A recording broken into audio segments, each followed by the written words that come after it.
നമ്മുടെ കർത്താവായ യേശു ഇന്നും ജീവിക്കുന്നു. ഉയർത്തെഴുന്നേറ്റ് ഇന്നും ജീവിക്കുന്നവനായ ദൈവമാണ് നമ്മുടെ ദൈവം.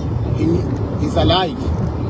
ഓരോ ദിവസവും നമ്മൾ ഓരോ കാര്യങ്ങൾ ചെയ്യുമ്പോൾ നമ്മുടെ ഏറ്റവും വലിയ കോൺഫിഡൻസ് യേശു എന്നുള്ളത് ഒരു മിത്തല്ല. യേശു എന്നുള്ളത് ഇന്നും ജീവിക്കുന്നവനായ ദൈവം. അവൻ ഇന്നും ജീവിക്കും. ബൈബിളില് ഹെബ്രായ ലേഖനത്തിൽ പറയുന്നത് ഇന്നലെയും ഇന്നും എന്നും എന്നേക്കും മാറ്റമില്ലാത്തവനാണ് യേശു. ഇന്നലെ എങ്ങനെയായിരുന്നോ അതുപോലെ തന്നെയാണ് ഇന്നും നാളെയും ഇനി എന്നും. യേശു ക്രിസ്തുവിന് മാറ്റങ്ങളില്ല. ഇതൊരു ശുശ്രൂഷയ്ക്കായിട്ട് കടന്നു പോവുകയാണ്. എല്ലാവരും പ്രാർത്ഥിക്കണം കേട്ടോ. മാറ്റമില്ലാത്ത കർത്താവ്, ഇന്നലെ എങ്ങനെയായിരുന്നോ കർത്താവ് നമ്മളെ വഴി നടത്തിയത്, ആ അത്ഭുതങ്ങൾ ഇന്നും ഈ 2026 മാർച്ച് മാസം 27-ാം തീയതി ഡ്രഗ് അഡിക്റ്റ് ആയിട്ടുള്ളവർ, ആൽക്കഹോളിക്സ് ആയിട്ടുള്ളവരൊക്കെ ആ അഭിഷേകം അനുഭവിക്കുവാൻ ഇടയായിത്തീരും. പണ്ടൊരു സ്ഥലത്ത് ഇങ്ങനെ വചനം പറയാൻ പോയ സമയത്ത് അവിചാരിതമായിട്ടൊരു മനുഷ്യൻ ഓടി ആ ശുശ്രൂഷ കയറി വന്നു.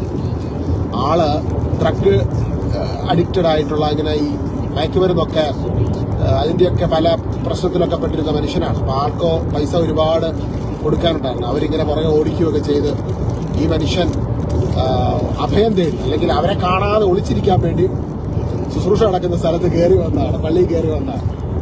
എന്നാൽ ഈ മനുഷ്യൻ വന്ന സമയത്ത് അതുവരെ ശുശ്രൂഷയിൽ വലിയൊരു അഭിഷേകം ഒന്നും അനുഭവിക്കാൻ പറ്റുന്നില്ലായിരുന്നു, അല്ലെങ്കിൽ ശുശ്രൂഷയ്ക്കകത്ത് നമുക്കൊന്ന് ആ ഒരു ഫ്രീഡം നമുക്ക് ഫീൽ ചെയ്യുന്നില്ലായിരുന്നു. പക്ഷെ ഇയാൾ വന്ന സമയത്ത് പരിശുദ്ധാത്മാവിന്റെ ശക്തി അതിശക്തമായിട്ട് പ്രവർത്തിക്കുന്നത് അനുഭവിക്കുവാൻ ഇടയായി തീർന്നു. അതിശക്തമായിട്ട് ദൈവമഹത്വം വെളിപ്പെടാൻ വേണ്ടി തുടങ്ങി. നമ്മൾ ആഗ്രഹിക്കുന്നേക്കാൾ കൂടുതൽ ദൈവം നമുക്ക് വേണ്ടി പ്രവർത്തിക്കുവാൻ ആഗ്രഹിക്കുക. അതാണ് യേശു. ഇന്നലെയും ഇന്നും എന്നും എന്നേക്കും മാറ്റമില്ലാത്ത. ബൈബിളിൽ നമ്മൾ കാണുന്നുണ്ട്, കർത്താവ് തകർന്ന മനുഷ്യരെ കണ്ടപ്പോൾ അവൻ അനുകമ്പ തോന്നി. അവരുടെ അവസ്ഥകൾ കണ്ട് അവരോട് അനുകമ്പ തോന്നി അവർക്ക് വേണ്ടി അവിടുന്ന് ഇടപെട്ടു എന്ന് വചനത്തിൽ നമ്മൾ കാണുന്നു. ഇന്ന് ഞാൻ ശുശ്രൂഷയ്ക്ക് പോകുന്ന ഒരുപാട് തകർന്ന മനുഷ്യരെയാണ് കാണാൻ പോകുന്നത്.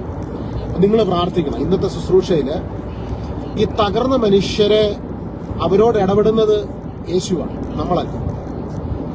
ഈശോ പറഞ്ഞേക്കുന്ന ഒരേ ഒരു കാര്യം, നിങ്ങൾ ലോകമെങ്ങും പോയി സകല സൃഷ്ടികളോടും സുവിശേഷം പ്രസംഗിക്കാനാണ് ഈശോയെക്കുറിച്ച് പറയുക. ഈശോയെക്കുറിച്ച് പറയുമ്പോൾ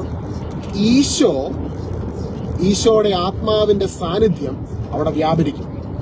ആ സാന്നിധ്യമാണ് സൗഖ്യമാക്കുന്നത്, ആ സാന്നിധ്യമാണ് അനുഗ്രഹിക്കുന്നത്. ഇപ്പൊ ഇന്ന് നിങ്ങൾ യേശുവിനെ കുറിച്ച് കേൾക്കുമ്പോൾ ഉദ്ധാനം ചെയ്ത യേശുവിന്റെ ശക്തി നമ്മുടെ ജീവിതത്തിലേക്ക് കടന്നു വരികയാണ്. ആർക്കാണ് യേശുവിനെ ഏറ്റവും കൂടുതൽ അനുഭവിക്കാൻ പറ്റുന്നത്? യേശുവിനെ ഹൃദയത്തിൽ രക്ഷകനും നാഥനുമായി സ്വീകരിച്ച ഓരോ വ്യക്തികൾക്കുമാണ് യേശുവിന്റെ പ്രസൻസ് അനുഭവിക്കാൻ പറ്റുന്നത്. യേശുവിൽ നിന്നുള്ള അനുഗ്രഹം അത് ഭൂമി മുഴുവൻ ചൊരിയപ്പെട്ടിട്ടുണ്ട്, ആർക്ക് വേണമെങ്കിലും സ്വീകരിക്കാം. എന്നാൽ യേശുവിന്റെ സാന്നിധ്യത്താൽ നയിക്കപ്പെടാം. ഹല്ലേലൂയ. കർത്താവിന്റെ ആ ഒരു അനോയിറ്റിങ്ങിനെ ക്യാരി ചെയ്യുക. ഇന്ന് നമ്മൾ വിശ്വസിക്കണം, ക്രൂശിൽ അവൻ നമുക്ക് വേണ്ടി സകലതും പൂർത്തീകരിച്ചു. ആ ക്രോസ്, യേശുവിന്റെ ക്രൂശിലെ പരിഹാര ബലി, അതിലൂടെ അവിടെ തന്നെ സ്വന്തം ഭൗതിക ശരീരത്തിൽ അനുരഞ്ജിപ്പിച്ചു. സകല വിടുതലുകളും ഇറ്റ് ഈസ് ഫിനിഷ്ഡ് ടെറ്റലസ്റ്റായി, സകലതും ഞാൻ പൂർത്തിയാക്കിയിരിക്കുന്നു, നിവർത്തിച്ചിരിക്കുന്നുവെന്ന് യേശു പറഞ്ഞ സമയത്ത് പൂർത്തീകരിക്കപ്പെട്ടതാണ്. അപ്പൊ അതിനകത്തേക്ക് നമ്മൾ കയറി കഴിയുമ്പോൾ ഉണ്ടല്ലോ, നമ്മുടെ ആത്മാവ് ഒരു വലിയ വിശ്രമത്തിനുള്ളിലേക്ക് പ്രവേശിക്കുകയാണ്. ഒരു വലിയ വിശ്രമത്തിന്റെ ഉള്ളിലേക്ക്. കർത്താവ് ശിഷ്യന്മാരുടെ കൂടെ ഇങ്ങനെ കടലിൽ യാത്ര ചെയ്യുന്ന സമയത്ത് വലിയ കടല് പ്രക്ഷോഭിക്കുകയും വലിയ കൊടുങ്കാറ്റുണ്ടാവുകയൊക്കെ ചെയ്തു, അല്ലെ? ആ സമയത്ത് ഈശോ അവിടെ കിടന്ന് ഉറങ്ങുമായിരുന്നു. ആ ഒരു വഞ്ചിയിൽ കിടന്ന് നല്ല സുഖമായിട്ട് ഉറങ്ങുമായിരുന്നു. അതിന്റെ കാരണം എന്താ? കർത്താവിന്റെ ഉള്ളിൽ ഒരു വലിയ സമാധാനം, പരിശുദ്ധാത്മാവിന്റെ അഭിഷേകത്തിൽ നിറയപ്പെട്ട ഒരു വ്യക്തിയുടെ ഉള്ളിൽ വലിയൊരു സമാധാനം എപ്പോഴും ഉണ്ട്. ആ സമാധാനം ഭൂമിയിൽ നിന്ന് വരുന്നൊരു സമാധാനമല്ല, സ്വർഗത്തിൽ നിന്ന് വരുന്നൊരു സമാധാനം. അതുകൊണ്ട് യേശു പറഞ്ഞത്, നിങ്ങൾ പരിശുദ്ധാത്മാവിന്റെ ശക്തി, പരിശുദ്ധാത്മാവ് നിങ്ങളുടെ മേൽ വന്നു കഴിയുമ്പോൾ നിങ്ങൾക്ക് ശക്തി ലഭിക്കും. അതുവരെ നിങ്ങൾ കാത്തിരിക്കണം. എന്നാൽ പരിശുദ്ധാത്മാവ് നിങ്ങളുടെ മേൽ വന്നു കഴിയുമ്പോൾ നിങ്ങൾ ജെറുസലേമിലും സമരിയാലും ജൂദയാലും ലോകത്തിന്റെ അതിർത്തികൾ വരെ നിങ്ങൾ എനിക്ക് സാക്ഷികളാകും. അപ്പം ഈ പവർ നമുക്ക് വേണ്ടി നമ്മളെ ഇങ്ങനെ ഫില്ല് ചെയ്യാൻ തയ്യാറായിട്ട് നിൽക്കും. ഞാനിങ്ങനെ പരിശുദ്ധാത്മാവിന് വലിയൊരു അനുഭവം ഉണ്ടായൊരു ശുശ്രൂഷ പണ്ട് കർണാടകയിൽ. ആ ശുശ്രൂഷയിൽ ഇങ്ങനെ പങ്കെടുക്കുന്ന സമയത്ത് ഒരു ബ്രാഹ്മണ കുടുംബത്തിൽ ജനിച്ച ഒരു മനുഷ്യൻ, അദ്ദേഹം യേശുവിനെ രക്ഷകനും നാഥനുമായി സ്വീകരിച്ച് ക്രിസ്തീയ വിശ്വാസത്തിലേക്ക് കടന്നു വന്ന ആ വ്യക്തിയുടെ ഒരു ടോക്കാണ്, ആ ശുശ്രൂഷയാണ്.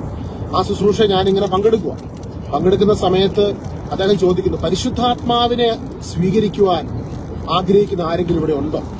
പരിശുദ്ധാത്മാവിനെ ആഗ്രഹിക്കുന്നത്. ഈ മനുഷ്യൻ യേശുവിനെ വിശ്വസിച്ചപ്പോൾ വലിയ പീഡനത്തിലൂടെ കടന്നുപോയി. ഇദ്ദേഹത്തെ വീട്ടിൽ ഇങ്ങനെ ലോക്കി വരുന്ന വലിയ മാനസിക പീഡനം, ശാരീരിക പീഡനം, അതിലൂടെയൊക്കെ കടന്നു പോകുമ്പോഴും അദ്ദേഹം വലിയ പരിശുദ്ധാത്മാവിന്റെ അഭിഷേകം നിറയും. ആത്മാവിന്റെ അഭിഷേകത്തിൽ ഓരോ ദിവസവും ഇങ്ങനെ നിറയപ്പെടും, അപ്പസ്തലന്മാരിലൊക്കെ നിറഞ്ഞതുപോലെ. ഈ മനുഷ്യൻ ഒരു വ്യക്തിയെ കാണുമ്പോൾ തന്നെ രോഗികൾ, ആ വ്യക്തിക്ക് വേണ്ടി പ്രാർത്ഥിക്കൊണ്ട് രോഗികൾ സൗഖ്യമാകുന്നു, അത്ഭുതങ്ങൾ നടക്കുന്നു. ആ വ്യക്തിയുടെ ശുശ്രൂഷ, ആ ശുശ്രൂഷയിൽ ആ മനുഷ്യൻ ചോദിക്കുവാണ്, നിങ്ങൾക്ക് പരിശുദ്ധാത്മാവിൽ നിറയപ്പെടുവാൻ നിങ്ങൾ ആഗ്രഹിക്കുന്നു?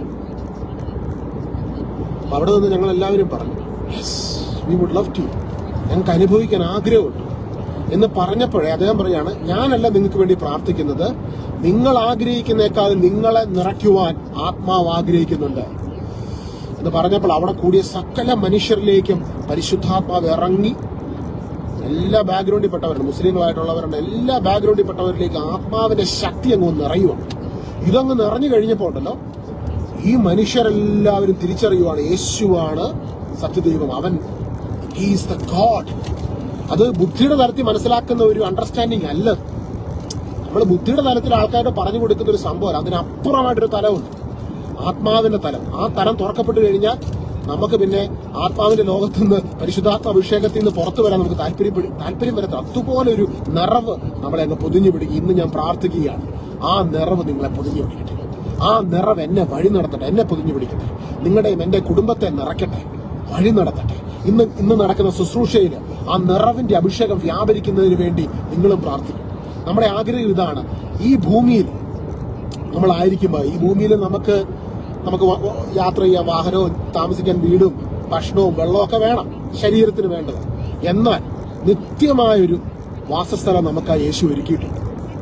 ഒരു എറ്റേണൽ ബോഡിയും എറ്റേണൽ ആയിട്ടുള്ള ഒരു വാസസ്ഥലവും യേശു ഒരുക്കിയിട്ടുണ്ട്. 100 വർഷം എന്നുള്ള 36,500 ദിവസമാണ് അല്ലെ, 100 × 365. മനുഷ്യൻ ഈ ഭൂമിയിൽ ചിലർ പറയാം, ഒരാൾക്ക് 1 ലക്ഷം കോടി രൂപ ആസ്തിയുണ്ട്, 2 ലക്ഷം കോടി രൂപ ആസ്തിയുണ്ട്. ഇതെല്ലാം ടൈമിനകത്താണ് അത് ഉപയോഗിക്കുന്നത്. എത്ര പൈസ ഉണ്ടെന്ന് പറഞ്ഞാൽ ഒരു ബെഡേ കിടന്ന് ഉറങ്ങാൻ പറ്റത്തുള്ളൂ, അല്ലെങ്കിൽ 10 വീടുണ്ടെങ്കിൽ ഒരു വീട്ടിലെ താമസിക്കാൻ ഒരേ സമയത്ത് പറ്റത്തുള്ളൂ. അതൊക്കെ ലിമിറ്റഡ് ആണ്. പക്ഷെ യേശുക്രിസ്തുവിലുള്ള നിനക്കുള്ള സമ്പത്ത് അത് അൺലിമിറ്റഡ് ആണ്. യേശുക്രിസ്തുവിനുള്ള നിത്യജീവൻ അതാണ് ഏറ്റവും വലിയ സമ്പത്ത്, ഏറ്റവും വലിയ അനുഗ്രഹം. എന്നാൽ യേശുക്രിസ്തുവിന്റെ ശക്തിയിലും ആത്മാവിലും നമ്മൾ ഈ ഭൂമിയിൽ നിറയപ്പെടുമ്പോൾ, ഈ ഭൂമിയെ സൃഷ്ടിച്ച ദൈവത്തിന്റെ മഹത്വം നമ്മൾ ചോദിക്കുന്നതിനും ആഗ്രഹിക്കുന്നതിനും വളരെ കൂടുതൽ നമുക്ക് വേണ്ടി ചെയ്തു തരുവാൻ തുടങ്ങും. ഇന്ന് നമ്മുടെ ആഗ്രഹം കർത്താവിൽ നിന്നുള്ള അനുഗ്രഹത്തെക്കാൾ, കർത്താവിന് ഇങ്ങനെ ചിന്തിച്ച്, കർത്താവിന്റെ പ്രസൻസ് നമ്മളിൽ നിറയപ്പെടുമ്പോൾ, നമ്മളെ അനുഗ്രഹിക്കുന്ന ദൈവം നമ്മുടെ ഉള്ളിൽ വന്നിരിക്കുമ്പോൾ നമ്മൾ എത്രമാത്രം അനുഗ്രഹിക്കപ്പെട്ടിരിക്കുകയാണ്. ഇനിയും നമ്മൾ അനുഗ്രഹിക്കും. സ്വന്തം ശിരസിൽ കരം വെച്ചിട്ട് പറഞ്ഞു, എന്റെ യേശു എന്നെ അനുഗ്രഹിച്ചു, എന്റെ ഉള്ളിൽ എന്റെ യേശു ഉണ്ട്, ഇനിയും ഞാൻ അനുഗ്രഹിക്കപ്പെടും. അനുഗ്രഹത്തിൽ നിന്ന് അനുഗ്രഹത്തിലേക്ക് ഞാൻ വളരും. ഹല്ലേലൂയ. അബ്രാഹത്തിന് കൊടുത്ത സകല അനുഗ്രഹങ്ങൾക്കുണ്ട്, ക്രിസ്തുവിലൂടെയുള്ള സകല അനുഗ്രഹങ്ങൾ ഗലാത്യലേഖനം 3-ാം അധ്യായത്തിൽ രേഖപ്പെടുത്തിയിരിക്കുന്ന അബ്രാഹത്തിന് ദൈവം കൊടുത്ത അനുഗ്രഹം, ക്രിസ്തുവിലൂടെ ഇന്ന് ഞങ്ങളിലേക്ക് വരുന്ന അനുഗ്രഹം, അതിന്റെ പരിപൂർണതയും ഞങ്ങളുടെ ജീവിതത്തിലെ എല്ലാ മേഖലകളിലും വെളിപ്പെടട്ടെ. സോണി തോമസിന് വേണ്ടി പ്രാർത്ഥിക്കുന്നു, ഷേർലിക്ക് വേണ്ടി പ്രാർത്ഥിക്കുന്നു, ശോഭ ഷിജിക്ക് വേണ്ടി പ്രാർത്ഥിക്കുന്നു, ലൈജി ജോസഫിന് വേണ്ടി പ്രാർത്ഥിക്കുന്നു, മാരിയറ്റ് കുമാറിന് വേണ്ടി പ്രാർത്ഥിക്കുന്നു, മോനസൻ ചാക്കോയ്ക്ക് വേണ്ടി പ്രാർത്ഥിക്കുന്നു, ഷേർലിക്ക് വേണ്ടി പ്രാർത്ഥിക്കുന്നു, സാലിക്ക് വേണ്ടി പ്രാർത്ഥിക്കുന്നു. കർത്താവ് ഇവിടെ ജോയിൻ ചെയ്തിട്ടുള്ള എല്ലാ സഹോദരങ്ങളെ യേശുവിന്റെ കരുണയിലേക്ക് സമർപ്പിച്ചുകൊണ്ട് ഈ നിമിഷം പ്രാർത്ഥിക്കുന്നു. പരസ്പരം നിങ്ങൾ അനുഗ്രഹിക്കുന്നു കർത്താവ്. ഇന്ന് കിടന്നുറങ്ങുമ്പോൾ കർത്താവിന്റെ സാന്നിധ്യം അനുഭവിച്ചുകൊണ്ട്, ഒരുപാട് ടെൻഷനൊക്കെ അടിച്ചുള്ള ആരൊക്കെ കേൾക്കുന്നുണ്ട്, ഇന്ന് കർത്താവിന്റെ സാന്നിധ്യം അനുഭവിച്ചുകൊണ്ട് കിടന്നുറങ്ങാനുള്ള വലിയ കൃപ പരിശുദ്ധാത്മാവ് നൽകുന്നു. പിതാവാം ദൈവത്തിന്റെ സ്നേഹം, പുത്രനാമേശ്വരന്റെ കൃപ, പരിശുദ്ധാത്മാവിന്റെ സംബന്ധവും സഹവാസവും, സ്വർഗത്തിലുള്ള സകല വിശുദ്ധരുടെയും ദൂതന്മാരുടെയും ആ ഒരു ബ്ലെസ്സിങ്സിനകത്ത്, ആ ഒരു ഏഞ്ചലിക് പ്രസൻസ് സറൗണ്ട് ചെയ്യുന്നു, മദർ മേരിയുടെയൊക്കെ ആ ഒരു ബ്ലെസ്സിങ്സിനകത്ത് ഇന്ന് നിങ്ങൾ നിറയപ്പെടട്ടെ, ഇപ്പോഴും എപ്പോഴും എന്ന് വന്നേക്കും. ആമേൻ. ഇന്നത്തെ ശുശ്രൂഷയ്ക്ക് വേണ്ടി പ്രത്യേകം പ്രാർത്ഥിക്കണം കേട്ടോ. അതിനുവേണ്ടി പോവുകയാണ്. God bless you. Thank you so much for being with me in this live. ഈ ഒരു 3/4 മണിക്കൂറുകൂടെ ലൈവ് ഉണ്ട്. പക്ഷേ ഈ UK ബോർഡർ കയറി കഴിഞ്ഞാൽ എന്റെ നെറ്റ് പോകും. അതുകൊണ്ടാണ് ഞാനിപ്പം കട്ട് ഓഫ് ആകുന്നത്. അല്ലെങ്കിൽ ഇടയ്ക്ക് വെച്ച് നമ്മൾ പറയുന്നത് കട്ട് ഓഫ് ആയി. ഇവിടെ UK ബോർഡർ കയറി നെറ്റ് ഇപ്പോഴും ഇതുവരെ പോയിട്ടില്ല. പ്രത്യേകം പ്രാർത്ഥിക്കണം കേട്ടോ. God bless you. Thank you. See you again.